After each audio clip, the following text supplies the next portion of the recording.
আসসালামু আলাইকুম ভাইয়া আপু দাদা দিদি ভাই, আপনার সবাই কেমন আছেন? আলহামদুলিল্লাহ ভালো আছেন। আমি Munni village cooking and blog চ্যানেলতে জানাই আন্তরিকভাবে শুভেচ্ছা, শুভ সকাল। আজকে আমি একটি লতি দিয়ে মাছের ঝোলের রেসিপি আপনাদের সাথে শেয়ার করব। এখানে নিয়েছি আমি হাফ কিলো লতি, আর নিয়েছি আরও আমি নদীর মাছ। এখানে বালে মাছ আছে, জাটকা মাছ আছে, ঘাইরা মাছ আছে, অনেক ধরনের মাছ মিশানো আছে। আর এই মাছ দিয়ে আর লতি দিয়ে আমি কিভাবে ঝোল রান্না করি সেটা আপনাদের সাথে শেয়ার করব। ভাইয়া আপু, আপনাদের কাছে একটা অনুরোধ, ভিডিওটা না টেনে দেখবেন, দেখার আগে একটা লাইক করে নেবেন। এই মাছগুলো ভেজে নেব, সেজন্য আমি দিয়ে দেবো সামান্য একটু হলুদ, আর দিয়ে দেবো পরিমাণ মতো লবণ।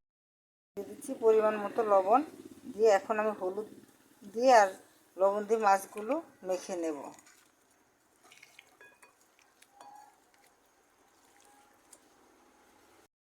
হলুদ দিয়ে মাছগুলো মেখে নিয়েছি। চুলায় একটি কড়াই বসিয়ে রেখেছি, দিয়ে দেবো হলো পরিমাণ মতো তেল। তেল দিয়ে আমি মাছটা ভেজে নেব। তেলটা দেওয়া হয়ে গিয়েছে, এখন তেলটা গরমের অপেক্ষা দিয়েছি। তেলটা গরম হয়ে গিয়েছে, আমি এখন মাছগুলো তেলের ভিতরে দিয়ে দেবো। হয়ে গেছে, এখন আমি মাছগুলো দিয়ে দিচ্ছি। সবগুলো মাছ দেওয়া হয়ে গেছে, এখন আমি সবগুলো মাছ ভেজে নেব। আমি সবগুলো মাছ ভেজে নিয়েছি, আর মাছটা একটু কড়া করে ভেজে নিতে হবে, যেহেতু মাছগুলো একটু পাতলা আর নদীর মাছ, ভালো করে ভেজে নিলে খেতে ভালো লাগবে। ভাইয়া আপু, আপনাদের কাছে আমার একটা অনুরোধ, আপনারা যদি আমার ভিডিওটা দেখেন, দেখার আগে একটা লাইক করে দিবেন। ভাইয়া আপুরা আমার Munni village cooking and blog চ্যানেলটাকে সাবস্ক্রাইব করেছেন, তাদেরকে অসংখ্য ধন্যবাদ। আর যারা করেনি প্লিজ চ্যানেলটাকে সাবস্ক্রাইব করে দিবেন। ভাইয়া আপু, আপনাদের কাছে আমার একটা অনুরোধ, নতুন ভাইয়া আপুরা যারা আমার ভিডিওটা দেখেন, প্লিজ আপনাদের ওই সুন্দর হাতে দিয়ে আমার চ্যানেলটাকে সাবস্ক্রাইব করবেন। আমি নতুন, আমাকে আপনারা সবাই মিলে সাপোর্ট করবেন আর বন্ধু হয়ে আমার পাশে থাকবেন। আমি এখন মাছগুলো ভাজা হয়ে গিয়েছে, একটা প্লেটে মাছগুলো উঠিয়ে নেব। গুলো মাছ ভেজে উঠে নিয়েছি, এখন আমি এই তেলের ভিতরে আর একটু তেল দিয়ে রান্নাটা করব।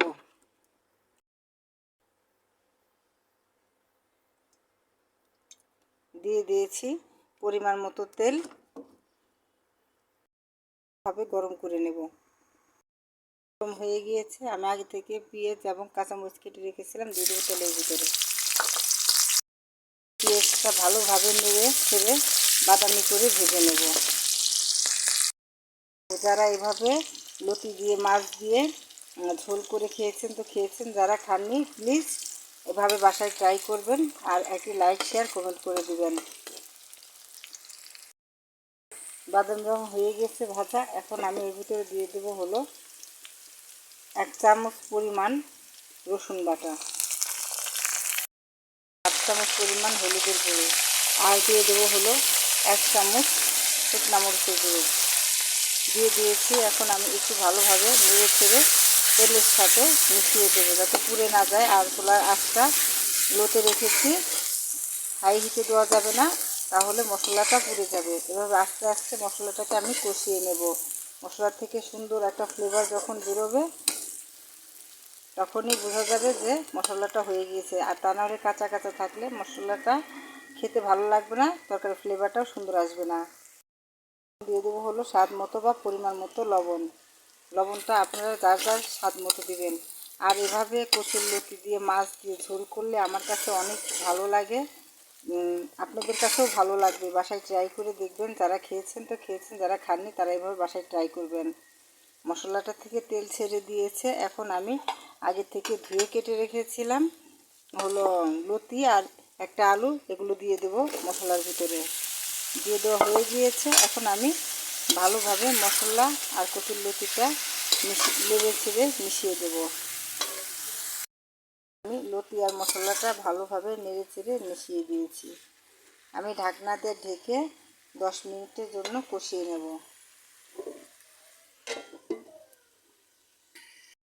ঢাকনাটা উঠিয়ে নিচ্ছি, দেখেন কি সুন্দর হয়ে গিয়েছে। আর লতির থেকে তেল ছেড়ে দিয়েছে, অনেক সুন্দর হয়েছে।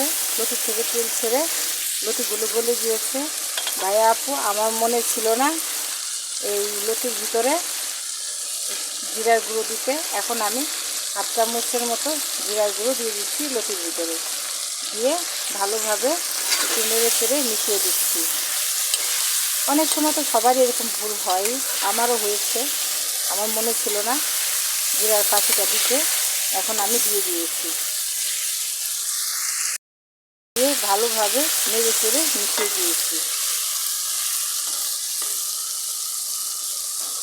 দেখছেন লতি থেকে কি সুন্দর তেল বেরিয়েছে আর লতিগুলো গলেও গিয়েছে। এখন আমি ঝোলের জন্য পরিমাণ মতো পানি দিয়ে দেব। আর পানি এত বেশিও দেবো না, যেহেতু লতিটা আমার কষানো হয়ে গেছে। আর লতি তো নরম জিনিস, আপনারা সবাই জানেন। একবার বেশি পানি দিলে গলে যাবে, খেতে ভালো লাগবে না।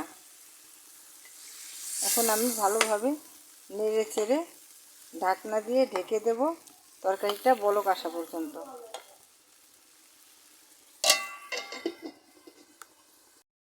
ঢাকনাটা উঠিয়ে নেব। দেখেন তরকারিটা কি সুন্দর বলক এসে গিয়েছে এবং কি লতিগুলো গলেও গিয়েছে। এখন আমি আগে থেকে মাছ ভেজে রেখেছিলাম, মাছগুলো দিয়ে দেব।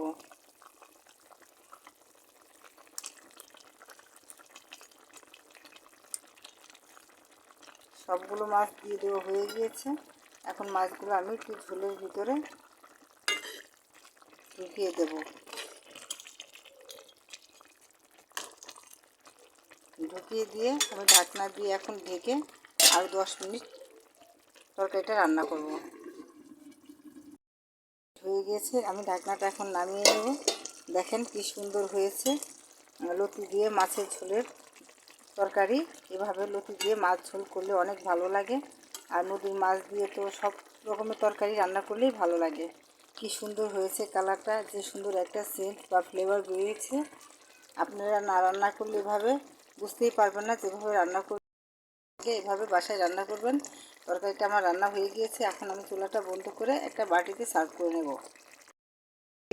আমি একটা বাটিতে তরকারিটা সার্ভ করে নিয়েছি। দেখেন কি সুন্দর হয়েছে। এভাবে লতি দিয়ে মাছের ঝোল করে খেতে অনেক ভালো লাগে। যদি আপনাদের কাছে ভালো লাগে ভাইয়া আপুরা, তাহলে বাসায় ট্রাই করবেন। আর নিত্য নতুন ভিডিও পাওয়ার জন্য আমার চ্যানেলটাকে সাবস্ক্রাইব করবেন এবং বন্ধু হয়ে আমার পাশে থাকবেন। সবাই ভালো থাকবেন। আসসালামু আলাইকুম ওয়া রাহমাতুল্লাহি ওয়া বারাকাতুহু।